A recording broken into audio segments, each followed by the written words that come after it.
Shear nuts are a one-way security solution, making them an ideal choice for applications within high security environments, particularly in the aerospace, medical, and military engineering sectors.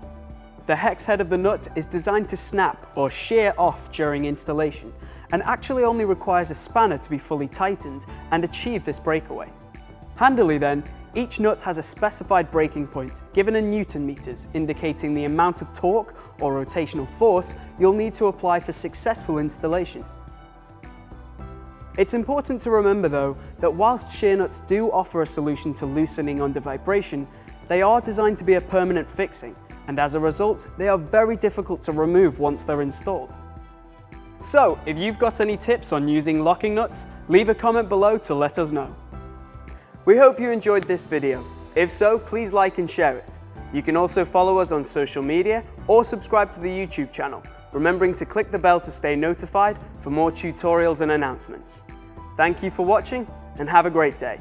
And let us know, what can you build?